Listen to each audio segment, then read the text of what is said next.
साथियों, हर गुज़रते दिन के साथ ऐसे अफ़सोसनाक वाक़यात का पता चलता है जो दारुल हुकूमत दिल्ली से लेकर मुल्क के शुमाल मशरक़ी रियासतों में हो, शुमाली इलाक़ा जात में हो, जनूबी हिस्से के अंदर हो, बशमूल जम्मू कश्मीर आपके होश उड़ाते हैं। दिल्ली के अंदर एक ऐसा अ, अफ़सोसनाक वाक़या पेश आया कि वो पिछले जो वाक़यात रूनुमा हुए थे, जो दिखाने, बताने, सुनने और समझने लायक नहीं थे, उनकी याद ताज़ा हो गई है।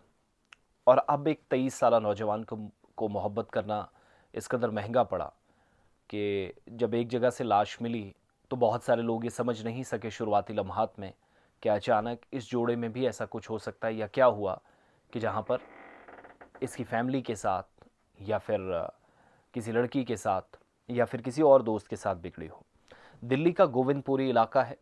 यहाँ रोशन नाम के एक नौजवान का कत्ल हुआ और इसमें 5 लोग अभी तक गिरफ्तार हो गए, जो पुलिस की रिलीज़ मेरे पास है। और ये गुज़श्ता जुमेरात का वाक़या है, जब एक 23 साल जो रोशन नाम का लड़का है, ये पार्वती एकता कैंप के अंदर खून में लथपथ पड़ा मिलता है।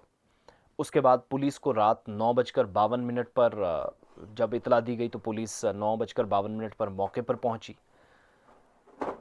रोशन को एम्स ट्रॉमा सेंटर ले जाया गया, जहां डॉक्टरों ने उसे मुर्दा करार दिया। ये शुरुआती लम्हात है। फिर पुलिस लिख रही है कि तफ्तीश के दौरान मोहब्बत का मामला सामने आया। रोशन को एक लड़की से प्यार था, उससे प्रिंस वर्मा नाराज हो गए। उसने अपने दोस्तों के साथ मिलकर रोशन को कत्ल किया और मुतलका दफात के तहत मुकदमा दर्ज हुआ। मुलजिम की तलाश, जो कलीदी मुलजिम है, और तफ्तीश जब शुरू की तो जाए वक़ू के आसपास की सीसीटीवी फुटेज को खंगाला तो सारा मामला खुलकर सामने आया। और सीसीटीवी फुटेज में वाज़ेह तौर पर 5 अफराद को हमले में मुलव्वस दिखाया गया। फ़ोन के जो मकामात हैं, मशकूक हरकतें थी, लोकल नेटवर्क्स का इस्तेमाल बाज़ाब्ता तौर पर किया गया और इस केस में पहला बड़ा सुराग मिला। 14 नवंबर की रात पुलिस ने 2 मुलजिमान प्रिंस वर्मा और अमन उर्फ बुद्धा को गिरफ्तार किया।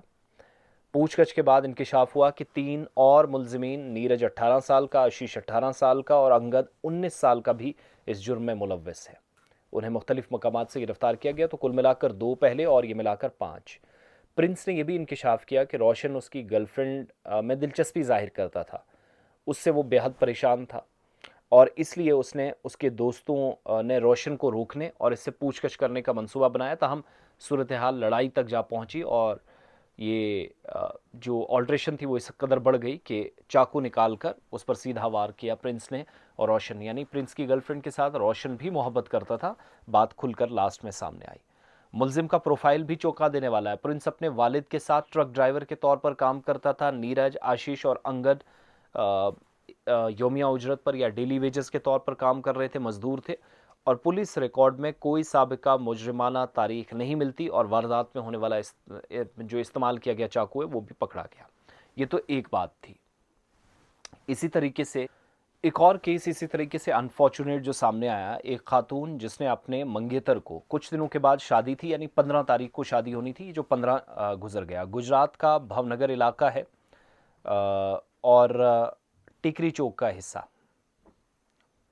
यहाँ बताया जाता है कि साड़ी को लेकर लड़का और लड़की के दरमियान बहस हुई। सुबह सुबह लड़का लड़की के घर पहुंचता है, कुछ बहस हुई उसके एक्सपेंसेस को लेकर, और फिर लड़की यहाँ से मंसूबा बनाती है इसको ठिकाने लगाने का। पुलिस के मुताबिक सज्जन बरारिया जो और सोनी हिमात राठौड़, ये पिछले 1 साल से एक दूसरे के साथ रहे थे। बाद में ये रिलेशनशिप में तब्दील हुआ और सारे रिचुअल्स जो हैं वो कंप्लीट किए गए और सैटरडे रात को, यानी जो 15 नवंबर गुजरी है, शादी होनी थी। आर्ग्यूमेंट साड़ी को लेकर हुआ और कुछ पैसे को लेकर, और उस दरमियान सज्जन जो है उसने सोनी को मारा आयरन पाइप से, और उसके बाद कहा गया कि उसके सर में भी मारा गया। उसके बाद जो मुजरिम है इस केस का, ये जो खातून है, इसने भी बाज़ाब्ता तौर पर घर के अंदर बिखरा पड़ा सामान यहाँ से वहाँ बिखेर दिया। उसके बाद पुलिस को बताया और फैमिलीज़ को भी दोनों तरफ से बुलाया गया। बाद में पता चला कि मामला बहुत ख़राब हो चुका था। तो सिंपल सी बात यह है कि यहाँ पर भी सेम लगभग केस, और इस तरीके से यहाँ लड़की मारी गई, लड़का नहीं, मंगेतर ने लड़की मारी जो 15 तारीख को दुल्हन बननी थी। तो ये अनफॉर्चुनेट केसेस हैं, पिछले पुराने और ख़तरनाक केसेस की याद दिलाते हैं। ओवरऑल सूरत हाल बहुत अबतर है जब आप मामूल से हटकर इन चीज़ों को देखते हैं।